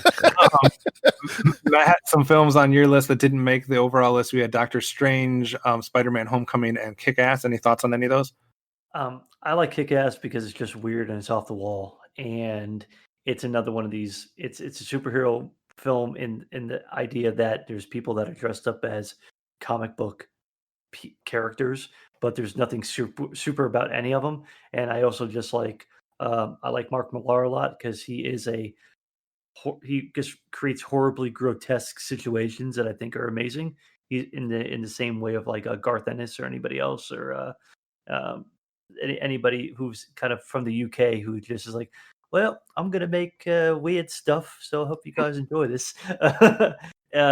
Spider-Man: Homecoming was my second Spider-Man thing. I mean, I don't know. Tom Holland was born to make it, and it has Batman playing the Vulture, which I think is poetic in a lot of ways. And I don't know. It's a lot of fun. And Doctor Strange, I like. I mean, I'm definitely. I guarantee I'm probably in the minority on that, but Benedict Cumberbatch embodies everything I would want in Doctor Strange. He's an asshole in the beginning and then turns into a superhero. And the ending of it with the whole using the time gem is so wonderful. And I get so much joy about watching that last about 15 minutes of the film where he's just playing games with Dormammu. That's probably one of my top 3 MCU moments ever in the history of the MCU. Just that one thing going back with an almighty entity of the universe, and you being a guy who just happens to master the mystic arts and have the time gem and do that. It's clever, it's done well, and it also begs the question of where we're going to get Baron Mordo down the line, which I love Baron Mordo. I think everything about that movie is just really good, and it's fun. So. I lied. Wonder Woman and Kick-Ass both were on 2 people's list and didn't make the list because Kick-Ass was also on Dan's. Kick-Ass and Dread both made the half-decade list, so we did give them some more love at that point. Real quick, before you give yours, Dan, the ones that were on my list that didn't make it, there was really only 2, Wonder Woman and Avengers Endgame. I really thought about Thor Ragnarok. That one really came close. And Deadpool was really close. And then I just gave a brief moment just because personally I like the 2 films, but Kingsman, The Secret Service, and Amazing Spider-Man, just the first one. If we could ignore everybody's hate for the other one, I like the first one because I like Garfield as that character. But those were the ones that I thought about. Dan, you had some on yours as well. We have Death of Stalin, Edge of Tomorrow, Snowpiercer, and Kick-Ass. Thoughts on any of those? Yeah, I think Kick-Ass, again, is one of the films where I feel like is better than the source material, even though I do enjoy the source material. Edge of Tomorrow, we talked a lot about in the sci-fi lists. Again, it's just, that movie is just pure, unadulterated adrenaline, and just a great concept that's executed brilliantly. The Death of Stalin is a comic I like, but the movie's, fantastic. Obviously, coming from the people that did Veep and In the Loop, it's just great, dark, satirical humor, and again, showing what you can do with the comic book genre, dealing with one of the most chaotic moments in recent, in history within the last century. And some of that kind of were in my top 20. I know we were kind of dunking on the DCEU or whatever we call it, and rightfully so. But I did also really like, outside of Wonder Woman, I did really like Shazam. Jeez, yeah, there you go. You don't want to get hit by lightning. It's understandable. I know. I don't know why I can't say that word. But I did really like that, especially kind of how that to me has one of the darker moments. We talked about the Batman versus Superman and how dark that is. To me, that has a dark moment that actually works in the right way. And yeah, in X-Men First Class, we talked a lot about Days of Future Past. My X-Men film that was on my top 10 was First Class. And I actually, DJ mentioned this. He was on Twitter last night talking about the final moment with the coin, which is such a fantastic film. I imagine the Magneto theme. It has, to me, one of my talking about favorite Marvel movie moments. One of my favorites in that is actually like halfway through it, where Charles Xavier and Magneto have this really small, intimate moment where all he does is like help Magneto, Eric, to move a satellite. Finding that perfect moment of zen, and Fassbender kills it. It's just a focus on his face, and it just sells it completely. And to me, that's the core of that movie, and what makes that ending so tragic. And then seeing that relationship further kind of devolve in Days of Future Past again, which is why I love the X-Men films. And there are some issues with First Class, like how Darwin is taken out, I think is kind of not a great not a great thing. But the sequence up to that, how they use Azrael's power to. Anyways, I can talk about the movie all day. It's kind of basically a James Bond movie as well. So I do really love First Class. But yeah, so I think we've you were going to mention all the movies. Yeah, you were going to mention the Magneto in the bar scene. Oh yeah, that's a fantastic moment too. That brings me a lot of joy because personally, it brings me a lot of joy. I'm like, yes, finally. Full transparency, if Edge of Tomorrow and Snowpiercer had not appeared on my list for the last episode, they would have appeared here. So that would have probably booted out Wonder Woman and Captain America Civil War off of my list for those two. So I just kept them off since I had just talked about them on the last list, but definitely in favor of those as well. So there's a lot of good comic book films to talk about, to go watch, to review from the last decade. I don't think anybody can argue that it was probably the best decade that we've ever had when it comes to comic book films, unless I'm just being blind to some other decade. That's not a question, right? Last decade. No, I think you're right. The 80s were pretty good. They had the Punisher and stuff. Oh, stop it. Didn't they have a Nick Fury movie in there too? Stop it right now. So just to review our top 5 there that came after the break, that was Black Panther, Avengers, Spider-Man Into the Spider-Verse, Captain America Winter Soldier, and Logan. So you'll have to let us know what your thoughts are on the movies that we highlighted here today. You can do that by going to the website geekcastradio.com, just finding the episode post and commenting there. Or if you want to interact with us in a more direct way, you can always do that on Twitter. The show handle there is at CinemaGeekCast. Mine is at OptimusSolo. Dan, your Twitter is? I'm DXO_Dan. And if you want to harass our guests, you can do that. DJ, what is your Twitter? Trying to be DJV. And Matt? At Simple Tweeters. And Matt, real quick, you're supposed to be the one that does this. How can people listen to more of you and DJ and your other cohort nonsense? Oh, the other cohort, who shall not be named, yes. I guess. The other guy we have on Justin Aloysius Palizzi, yes. Yes, exactly. Aloysius, it is. Just simplisticreviews.net, or hey, if you're really cool into the internet, you can even just put simplistic.reviews, and you can go to that website. You don't need the .net. It will redirect you right away, so don't worry. Go to the website. That's where all the good stuff. That's a quick hack. It's 3 less things for you to put in for yourself. Nice. So definitely go follow them. They put out a lot of great content all the time there, and you can stay tuned to Cinema Geeks, because we are going to be putting out a few more of these full decade lists as Dan and I keep going through some more genres. We'll keep you posted online as far as what's coming out next. That's it for us for now. Tune in next time for another chance to listen to the Cinema Geeks.